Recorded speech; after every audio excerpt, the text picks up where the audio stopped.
Sveicināti ortotologs klausītāji! Pavisam nesen norisinājās jau ikgadējā ortoklīnikas rudens medicīnas konference, kas kļūs par īpašu notikumu medicīnas nozares speciālistiem. Šī konference ir vieta, kur izcilākie ortoklīnikas speciālisti dalās zināšanās, pieredzē un iedvesmo kolēģis atklāt gan jaunas ārstēšanas metodes, gan praktiskus risinājumus ikdienas darbā. Pagājusi tikai nedēļa kopš konferences, taču joprojām saņemam daudz atsauksmi, pateicību un arī jautājumu mūsu lektoriem par viņu tēmām. Ņemot vērā lielo interesi, ortotologs komanda ir sagatavojusi īpašu podkāstu sēriju ciklu, kurā atskatīsimies uz konferences tēmām un atbildēsim uz konferences apmeklētāju iesūtītajiem jautājumiem. Šoreiz mūsu pirmā sērija, un pie mums viesos ortoklīnikas traumatologs ortopēds dr. Andrejs Peredistīs. Labdien, labdien! Jā. Jā. Viena tātad no jūsu lekcijām konferencē bija reģeneratīvā medicīna, traumatoloģija un ortopēdijā, mūsdienu iespējas un nākotnes perspektīvas. Ņemot vērā, ka ne visi mūsu klausītāji ir no medicīnas jomas un ne visiem bija iespēja būt klāt konferencē, pirmais jautājums: kas slēpjas zem šī nosaukuma? Reģeneratīvā medicīna? Jā. Tā pavisam vienkārši sakot, tā cīņa ar vecumu. Tas ir tas, kas ir kļuvis ļoti populārs. Un tā kā populācija noveco, tad tiek meklēt dažādi veidi, kā pagarināt mūsu, teiksim, tās fiziskās formas ilgtspēju un darbību, respektīvi ķermeņa darbību. Jo, smadzenes mēs tur daudz regulēt nevaram, diemžēl, bet kas attiecas uz ritošo daļu, tas ir tas, ar ko mēs nodarbojamies. Tur ir daudz visādas iespējas, un teiksim, cilvēki tiešām ļoti interesē, kādā veidā var panākt to, lai arī 90 gados tu būtu tikpat labs fiziski kā, 50, 60 gados droši vien. Tad jums ir izdevies atrast šo mūžības jaunības eliksīru? Jā, man noteikti nē, es domāju, bet ir cerības, ka kāds atradīs. Noteikti tie nebūs traumatologi, ortopēdi, tie nebūs tādi vispārējās medicīnas speciālisti. Domāju, tie būs cilvēki, kas nodarbojas ar šūnu bioloģiju, ģenētiku. Tas ir tas līmenis, es domāju, kur droši vien jāmeklē atbildi. Tāpēc arī bija tā ideja.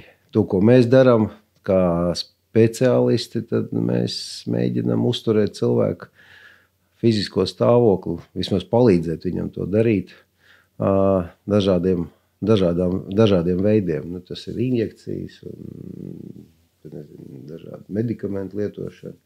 Pārsvarā tas ir viss, kas saistīts šobrīd un populārs. Dzirdēts droši vien ir cilmes šūnas, augšanas faktori, nanotehnoloģijas. Tas viss tie vārdu salikumi ir diezgan interesanti, bet neviens līdz galam, godīgi sakot, arī nesaprot šo vārdu salikumu jēgu.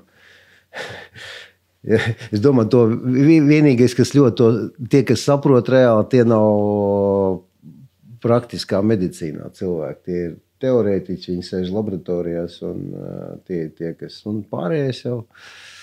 Kā mēs visu to pielietojam, vai mēs atrodam pareizās indikācijas, kā jau minēju pašā sākumā, tad mēs cīnāmies ar vecumu, tad mēs cenšamies pagarināt mūsu ķermeņa dzīvildi, locīto dzīvi. Jūs konferencē minējāt vairāk šīs metodas, bet visvairāk jūs runājāt par PRP, jeb šo augšanas faktoru injekcijām. Kas tas ir un kāpēc mēs viņu šo te metodi paliekam apakšā zem tāda? Tas ir tāds diezgan populārs veids, un viņš, godīgi sakot, ir vispieejamākais un visvienkāršākais. Ja to salīdzina ar cilmes šūnām, ko tur mēģina ieviest praksē, bet tas, godīgi sakot, vēl joprojām tādā, nosacīt zinātniskā līmenī nav pierādīts šīs metodas efektivitāte. Līdzīgi kā arī visu pārējo metožu efektivitātes joprojām tiek pētīts un nav pierādīts. Bet ja mēs runājam par to PRP, tas ir abreviatūra no angļu 3 vārdiem – platelet rich plasma. Tas nozīmē, ka plazma bagātināta ar trombocītiem. Kāpēc tieši ar trombocītiem? Tāpēc, kad tika atklāts, ka tieši tie trombocīti arī satur tā saucamos augšanas faktors, kas ir augšanas faktori, tie olbaltumi vai peptīdi, viņi ir vairāk par 30, un viņu funkcija ir veicināt cilmes šūnas diferenciāciju. Respektīvi, cilmes šūna ir šūna, kurā nav nobriedusi, Un tā šūna daloties un mainoties, viņa beigās pārtop par kaut kādu konkrētu audu šūnu. Nu, teiksim, par muskuļu audu šūnu, nervu audu šūnu, tur nezinu, kaula audu šūnu un tā tālāk. Tā skaitā arī skrimšu šūnas. Bet tā kā iespēja atdalīt katru atsevišķu augšanas faktoru un, teiksim, inicēt viņu tikai tādā vietā, kur mēs gribam veikt kaut kādu ārstēšanu. Tas nav iespējams, tāpēc tiek paņemts asins paraugs, noteiktā daudzumā ielikts stobriņā. Stobriņš tiek ielikts centrifūgā, centrifūga griežās ar noteiktu ātrumu, noteiktā leņķī. Stobriņi tiek pagatavot no dažādiem materiāliem, lai maksimāli panāktu to, ka tas plazmas paraugs, ko mēs beigās laižam iekšā vai nu locītavā vai cīpslā, atkarībā no diagnozes, satur maksimāli daudz trombocītu. Jo parastā asins paraugā trombocītu skaits ir krietni mazāks par to, kas rezultātā mēs varam dabūt, veicot šo te manipulāciju ar asins paraugu. Tātad faktiski mēs laižam iekšā celī vai vienā cīpslā plazmu un to plazmas frakciju, kura satur maksimāli daudz trombocītu. Jo tādā veidā mēs audu struktūrā vai locītavā vai cīpslā mēs ielaižam iekšā maksimāli daudz to augšanas faktoru. Un ir cerība, vai bija cerība, un joprojām ir cerība, kad pateicoties tai injekcijai, tie audi labāk atjaunosies, reģenerēs un mēs būsim mūžīgi jauni. Tā doma ir tāda, ka viņu laiž tur, kur ir vajadzīga ātrāk šī dziedināšanās procesa, atveseļošanās procesa. Zin kā, par to augšējiem faktoriem ir daudz, tur ir daudz ideju un daudz viss kaut kas apkārt. Ir cilvēki, kur absolūti fano tikai to vien dara, ka laiž visur iekšā absolūti visu ārstē ar augšanas faktoriem un saka, viņam ir ļoti labi rezultāti. Ir arī absolūti skeptiķi, tie, kas vispār nelieto tādas lietas un uzskata, ka pagaidām vēl jāgaida un kad tur attīstīsies tas viss. Bet medicīnai cilvēkiem jau nav laika gaidīt. Tu vari sēdēt gaidīt, bet tomēr pamēģināt, tomēr izdarīt. Un tad, un rezultāti jau tā tīri empiriski runājot, to, ko mēs novērojam, daudziem ir labāk. Un tas, ko mēs darām, mēs ārstējam gan locītavu deģeneratīvas slimības. Tas nozīmē, ka tā locītava sāk bojāties, tad tie augšanas faktori sākuma stadijās ir īpaši var palīdzēt ļoti labi. Tad pie dažādiem hroniskiem cīpslu iekaisumiem ļoti labi rezultāti. Tas gan ahilei cīpslas tendinīti, gan visādi epikondilīti, pleca problēmas. Tur viss kaut kas. Nav tā, ka visiem 100%. Ja būtu 100%, mēs vispār neko citu nedarītu, ka tikai augšanas faktoru špricēt. Bet daudziem ir ļoti labi. Un svarīgākais ir tas, ka veicot šīs manipulācijas, cilvēkiem nav riska, ka būs alerģiska reakcija. Jo tas nāk ja runiet par locītavām, cīpslām tīri mehāniski cīpslā laižot šādus augšanas faktors, tas ir kaut kāds neliels šķidruma tilpums, tad tas viss rada tādu lokālu spiedienu palielināšanos attiecīgi. Visas tās injekcijas, ka jebkura injekcija, arī augšanas faktori, arī vienkārši parastais fizioloģiskais šķīdums sākotnēji izraisa kaut kādu lokālu iekaisuma reakciju, kas ir tāds dabisks veids, kā mūsu audi sāk dziedēt paši sevi. Tas jebkurš bojājums audos iziet šo iekaisumu posmu, pirms viņš tiek sadziedēts. Tad sākums vienmēr ir. Tu sagriez ādu, pirmais, kas sākās, iekaisums. Un tas iekaisums nav tādā izpratnē, kur tur strūtas tek vai vēl kaut kas. Iekaisums tas tāds globāls tāds process, ar kuru sākās visa reģenerācija. Un tāpēc tie augšanas faktori viņi atkal veicina to visu. Bet tam ir kaut kāds vecuma posms, no kā sāk šādas injekcijas pielietot? Pārsvarā tie ir tomēr cilvēki virs 50, 40. Sportisti profesionālā sportā kā savādāk, teiksim, ļoti populāri ir šīs augšanas faktoru injekcijas, saišu bojājumi, viss, tur jau vajag ātri, tur ir nauda, tur ir tas, un viņi tur cenšas maksimāli visu pātrināt. arī to dzīšanas procesu, par ko es godīgi sakot pats esmu ļoti skeptisks, bet tur bez tā vispār tev nesapratīs, ja tu to nedarīsi. Jā, tas bija viens no jautājumiem, kas tika uzdots pēc konferences, kad vai to var lietot sportistiem, lai ātrāk tiktu sadziedētas traumas un... Jā, es domāju, ka vienā no mūsu nākamajām konferencēm mēs varbūt pieaicināsim kādu vieslektoru un cilvēku, kurš pastāstīs drusciņu vairāk par to, jo ārsti, kas klausās mūsu arī vispār medicīnas speciālisti, viņi ir daudz ko aizmirsuši. Un sākumā mēs visi pirmajos kursos mācījāmies, ko nozīmē šūna, kā viņi dalās, kas ar viņu notiek. Un jo tālāk mēs no tā brīža esam, un jo mazāk mēs atceramies, un tad mums rodās ilūzija, ka mēs daudz ko varam ietekmēt. Bet dzīvē tā nav. Jā, viss ir daudz sarežģītāk, un tā ir. Jo man rodas tas jautājums, ja mēs sākam ar vien ātrāk šādas injekcijas lietot, sevišķi jaunajiem sportistiem, tad vai ķermenis nepierod, ka viņa vietā tiek darīts kaut kas? Nē, es domāju, ka pirmkārt sportistiem vienkārši tāpat, lai viņš tur maksimāli labāk justos, taisīt tādas injekcijas, tā netiek darīts. Es domāju, tas tiek darīts tad, kad viņam ir vai kaut kādas traumas, pārslodzes, vēl kaut kas, tikai tādos gadījumos. Tā kā pierast pie šīm injekcijām absolūti nav iespējams. Vienkārši tas nav medikaments, pie kura kurš aizvietos kaut kādu tavu.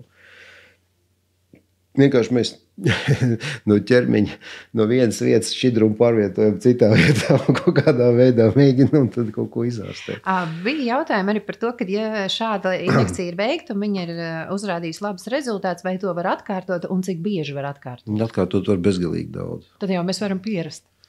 Nē, tu nepieradīsi. Ne. Tu vienkārši, es domāju tādā ziņā, ka tev neradīsies ne pieradums, tev nebūs nekādas reakcijas, ka katru dienu to darīt droši vien nebūtu veselīgi. Vienkārši tīri mehāniski tu visu laiku riskē. Jo, jebkura injekcija tomēr ir injekcija. Jā. Tas arī jāatcerās. Un tāpēc pārslogot tos audus arī nevajag. Es domāju, ja locītavā špricēt katru dienu, tad nebūs labi. Viņi iekaisīs pamatīgi. Parasti ir 2 nedēļas intervāls. Tas ir normāli. Ikdienā tas nozīmē, ko cilvēkam, ka viņš nāk uz šādu procedūru, cik tas aizņem laiku, un man jautājums, vai tas ir sāpīgi? Tas nedrīkst būt sāpīgi. Viņš var būt nepatīkams, ļoti cilvēki dažādi reaģē uz to nepatīkamo, bet jācenšas, tīpaši runiet par locīto. Sāpīgi viņi ir tad, kad cīpslās laiž iekšā, bet tad arī atsāpina bieži vien. Bet jārēķinās ar to, ka tas nav tā kā aiziet vienkārši uz masāžu. Sagaidīt, ka tev būs patīkami. Ja? Bet, ja runiet, teiksim, par ceļu locītavu, tad asins paņem tad kādu pusstunda, kamēr aiziet, kamēr tur tiek pie tās visas lietas. Vai ir kaut kāda riski, ja šī injekcija tiek ievadīta kaut kur ne konkrētajā vietā, kur vajadzētu? Nekāda riska tur nav. Ne. Vienkārši pasāpēs vairāk, bet tāda riski kā tāda, ne. Tas nav medikaments. Kāds no klausītājiem jautāja, vai šādu injekciju var lietot pie kompresijas lūzumiem, bet pirms tam jautājums, tad, kas ir kompresijas lūzumi, un tad ir par to, kad, vai var izmantot šādos gadījumos dzīšanas procesam šīs te injekcijas. Tādas pieredzes nav. Kompresijas lūzumi droši vien ir doma par mugurkaulu skriemeļu kompresijas lūzumiem, kas ir biežākie kompresijas lūzumi. Locītavām tas ir parasti drusciņi savādāk saucās, nevis kompresijas, bet impresijas lūzumi, bet nav svarīgi. Parasti es neesmu dzirdējis, ka būtu izmantots. Teorētiski droši vien, ka tas varētu kaut ko veicināt, bet pēc būtības tas ir atkal jāskatās literatūra. Bet es neesmu dzirdējis, ka kāds būtu to darījis. Jums kā ārstam, kā jūs redzat, kādi ir tie lielākie plusi un arī iespējamie mīnusi pie šīm injekcijām? Labs jautājums. Es domāju, plusi tur var būt daudz, un var arī nebūt, jo viss ir atkarīgs no tā, kādu problēmu mēs ārstējam. Ja mēs pavisam konkrēti runājam par kaut kādu locīto tādu novecošanas procesu, dilšanas procesu, tad noteikti cilvēkam uzdodot jautājumu, klausies, vai tu esi kaut ko gatavs darīt tam, lai tās locītos pēc iespējas ilgāk kalpot. Viņš atbildēs noteikti, jā, es gribu pats ar savām locītavām sadzīvot, nevis mainīt viņas ar laiku un tā tālāk. Tad nākamais solis ir, daram visu. Ja? Un šī gadījumā droši vien, ka pamats tomēr visam ir veselīgs dzīvesveids, vingrošana, muskuļu tonus, labu uzturēšanu, balanss. Nu, tas ķermenis viņam ir jābūt perfektā stāvoklī pašam apkārt. Skaidrs, ka locīto var dilt arī cilvēkam, kurš ir perfekts, nu, no visiem aspektiem. Vienkārši tā tas notiek ģenētiski. Un tādam cilvēkam noteikti viņš ir gatavs mēģināt visu, un tur sākot ar tiem gan uzturbagātinātājiem, gan droši vien arī tām plazmas injekcijām, visādas hialurāna skābes injekcijām un visu, ko tik vien var darīt, ja tu esi gatavs. Iet uz maksimumu, jo neko citu jau tev nepiedāvās. Vai nu vienkārši pateikt, nē, es tam visam neticu, tas viss nestrādā, mierīgi samierinies ar to, ej vingrot un vienkārši. Tas ir tāds veids, kā pamēģināt maksimāli visu izdarīt, lai tu tāds nebūtu. Bet skaidrs, ka tas viss saistīts ar izdevumiem kaut kādiem, tas nav lēti, tas viss ir dārgi.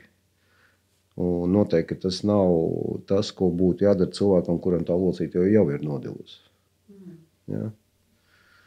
Respektīvi, tik tālu nodilus, kad mēs mehāniski jau viņu nekalpo tā, kā vajag. Tur pilnīgi bezjēdzīgi visu to darīt.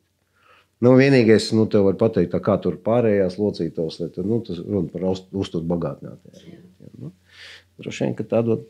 Nē, es domāju, ka tīpaši mūsu laikos, kad cilvēki ietur dažādu veidu dietas, tur mēģina, tur nezinu kādu, par tiem produktiem līdz galam arī.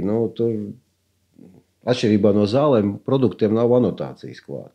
Un tāda riktīgi pētījuma. Bet tur ir tik daudz visādi sintētikas iekšā. Sākot ar krāsvielām, beidzot ar stabilizatoriem, visādiem tādām lietām. To jau mēs neviens nelasam. Un tad tādā gadījumā tu pats izvēlies, ko tu dari.